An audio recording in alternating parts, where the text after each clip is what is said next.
Well, it's only Tuesday, and it's already been a very interesting week in health news. So I spent a big part of yesterday, fielding questions from patients about what is this Tylenol autism link, and what do you think about the Trump administration, making these announcements?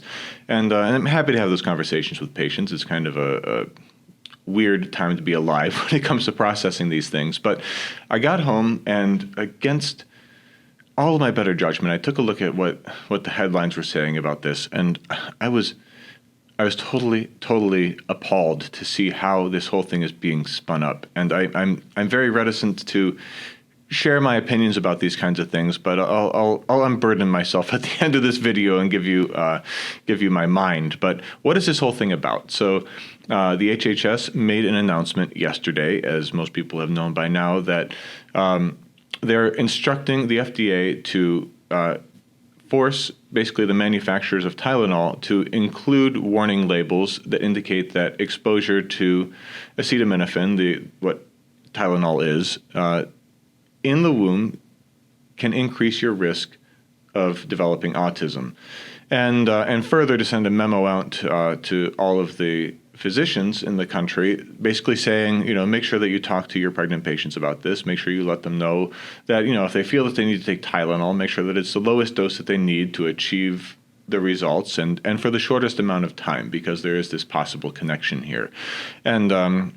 And basically just to inform patients and make sure they know what's going on so that they're aware of this, because this is actually grounded in a pretty large body of scientific evidence. This is not just some weird political maneuvering like the news media are trying to make this sound like. So it's been decades that we've been aware of this possible connection between being exposed to acetaminophen in the womb and developing these neurodegenerative disorders like autism and ADHD and so forth.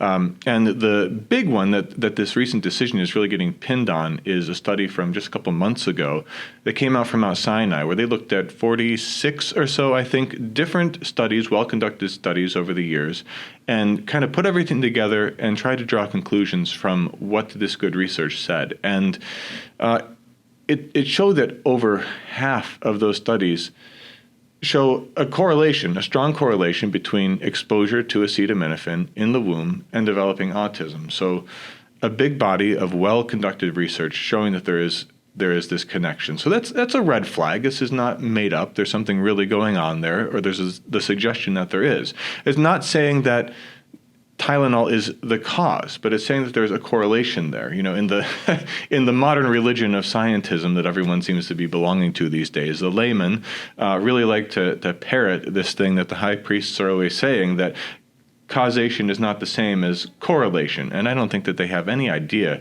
what that means or what the real implications of there being correlation are. But that's a rant for another time altogether. But there's definitely this strong correlation there in the research. There's also in the research, aside from that Mount Sinai study, long established biological foundations for this real possibility. We know from lab studies that acetaminophen crosses the placenta into the baby's body, and there it causes hormonal imbalances, hormones that are absolutely vital to the development of the brain and the nervous system of that baby.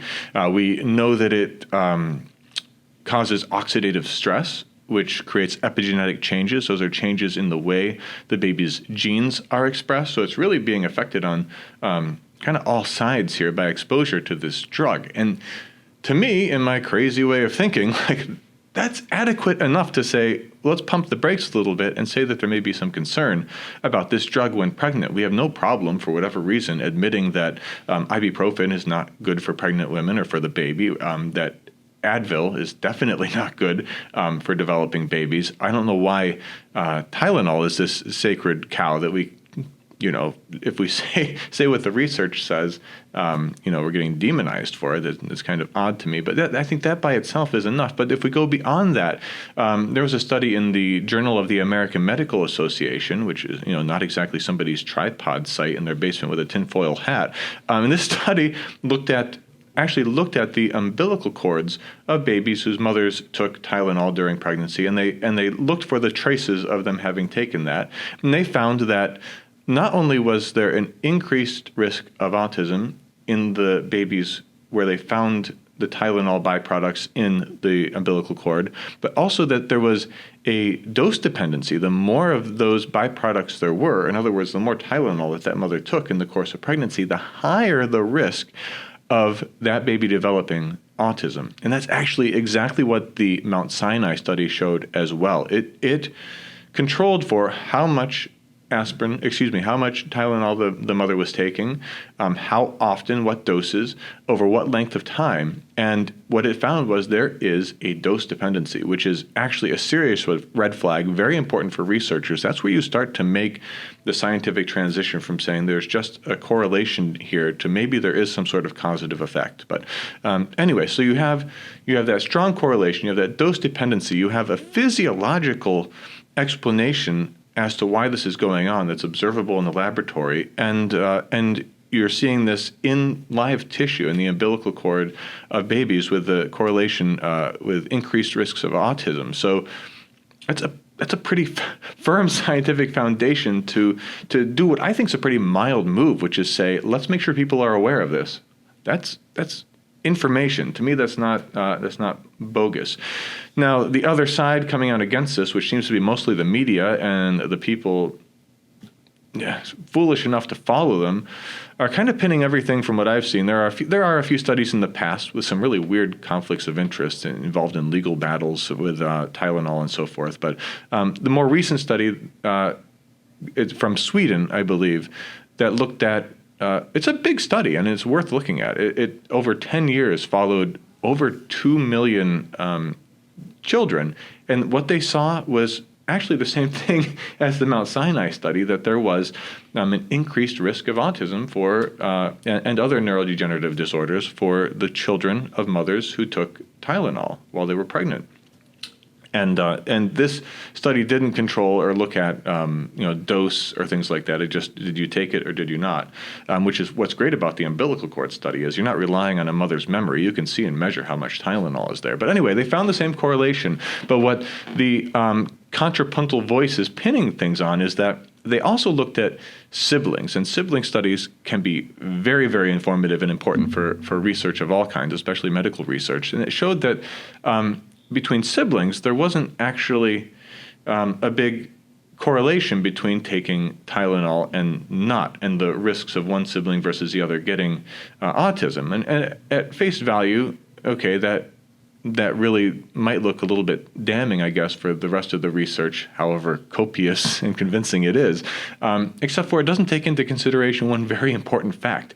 I think anyone who has ever had 2 or more children will tell you, no 2 pregnancies are alike. Okay, they could be very radically different. So, in one pregnancy, a mother might have had a fever from an infection and took a lot of Tylenol to fight that fever, because that's what they're told by the medical establishment to do. And then in the other one, maybe they required very little to no aspirin.